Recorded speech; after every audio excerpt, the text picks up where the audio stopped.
Well. This is lwilf, the old biologist. Again, and I have grown weary, and I will become more weary of talking about CWD. But situations continue to arise that create challenges and require rebuttals. Yesterday, I was sent a video from a Facebook Live. It'll follow my little introduction here by the one and only Uncle Ted Nugent. Uncle Ted and I agree on a lot of things in this world. Love his music. Stranglehold, one of my all-time favorites. Still listen to it, despite our differences. His 2A stuff, spot on. I love me some guns too. But I had to come down here and I had to do a little woodshed talk. See that wood behind me? There's a big old stack of it back here with a chop saw. And you can see my lawnmower and old fishing boat back here in the background. But Uncle Ted has chosen a hill to stand on that may be untenable. And I agree with him on what I just said. But on deer management, we are diametrically opposed. And my two goals in this video is number one, I want to state why I disagree. And number two is I want to extend a hand. I want to extend a hand across the aisle of deer management and the concept of what the white-tailed deer should be. And I want to extend that hand to request that perhaps we could all sit down, because it's obvious that Uncle Ted cares about the white-tailed deer. It's obvious that he loves it. So do I. We both share the same passion. We just have a different perspective of the end game.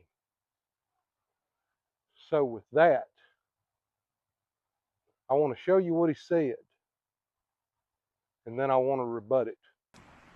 You're going to take away my obligation, my freedom, my right to manage my deer herd on Spirit Wild Ranch because I don't turn my deer heads into your veterinarian that gets the testing wrong. He's testing for CWD that has never hurt a deer herd. Would you please write this down, somebody? Well, you're going to listen to a guitar player? No. This is the conclusive science of tens of millions of dollars of research by Dr. James Kroll and Dr. Christopher Seabury and all these knowledgeable biologists and scientists with irrefutable credentials, that chronic wasting disease has never hurt a deer herd. It's always been there to some degree. We have always killed the deer and eaten them, which means we've eaten deer with chronic wasting disease. No human being has ever got the disease because we can't get that from the deer. Yet the Missouri Department of Conservation and the Michigan Department of Natural Resources and Wisconsin, Minnesota, they're slaughtering deer looking for a disease that doesn't matter. David Yakovitz, would you please come on my show to make your case? Give it your best shot. How about Hunter Reed?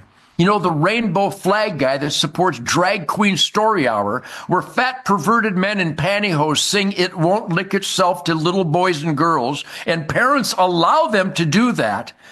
And part of that Drag Queen Storytime rainbow flag perversion is a guy named Hunter Reed with Texas Parks and Wildlife. Hey, Hunter, come on my show and explain all you know about chronic wasting disease. You scamming, lying, criminal, corrupt little punk.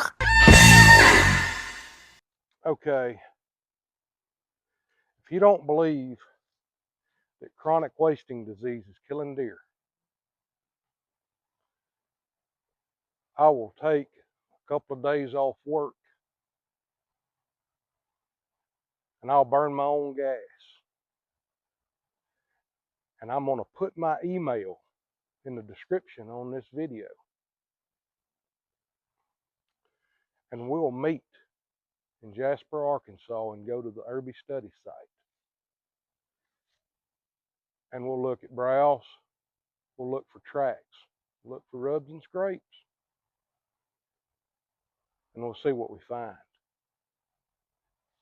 Immediately after that, it'll take me about a half a day to get about 3 or 4 addresses and half a dozen hunter contacts. We'll go to northern Benton County, Mississippi, and we'll talk to those people. We'll look at trail camera photos, we'll look at browse, we'll look for tracks, and we're not going to do the windshield tour on the paved road. We're going to go do what you and I were meant to do. We're going to get off the beaten path and we're going to look for sign, and we're going to see how much is really there, if you choose to accept the challenge. Conversely, stating that CWD is not killing deer is false, and I will burn my time and my fuel to meet you to prove it. I'll even have some other people there if you want. But you refer to Dr. Seabury, Dr. Kroll. We need to investigate. We need a full disclosure. Number one, in their previous or current tenured professor positions at universities, did they ever receive a federal research grant? Did they have to account for every dime spent on that research grant through the university? And yes, the university gets overhead. That's how they keep the lights on. That and exorbitant tuition fees, but I digress. Yes, I disagree with some of that too. Would they be willing to disclose where they get their funding? At present, do they get it from the captive industry? Do they have a vested interest in the captive industry? Mr. Nugent, do you have a vested interest? How deep do your ties go to the captive industry? The Spirit of the Wild Ranch is high fenced and closed.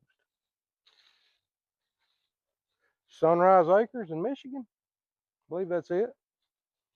It's also high fence and closed. How much do your followers know?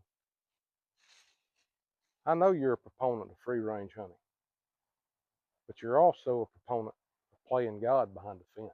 Mr. Nugent, your followers, and they are a massive group, do they know about and completely understand about your extensive connections to the captive industry?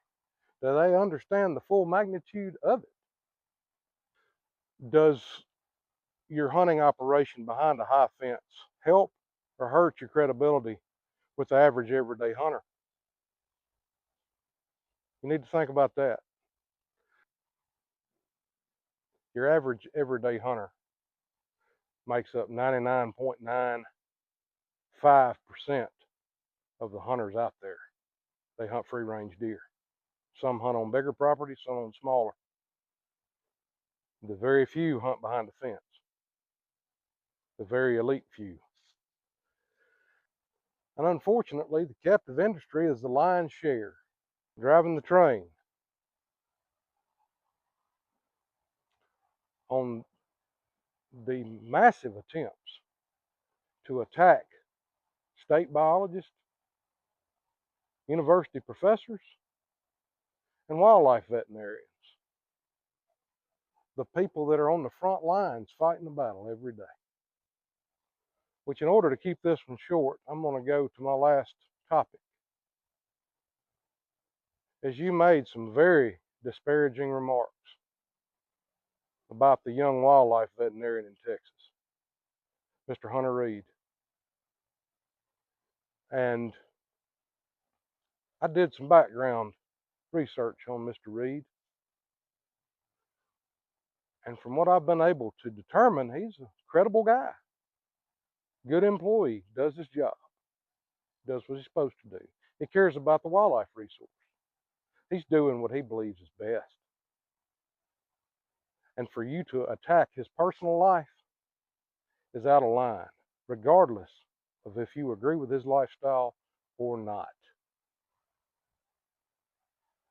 The name calling and the attacks on someone's personal life, they destroy your credibility, Mr. Nugent, and they make you look desperate, very desperate, like you're afraid of something, you're in fear. Why not turn in samples? It doesn't cost anything. If anybody has a reason to hate CWD, it's me. I hate pulling the samples.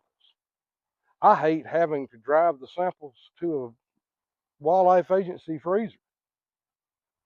I got to do it on my friggin' lunch break. And every one of them I walk up to, I worry that it's positive. So you're not the only one with something to lose.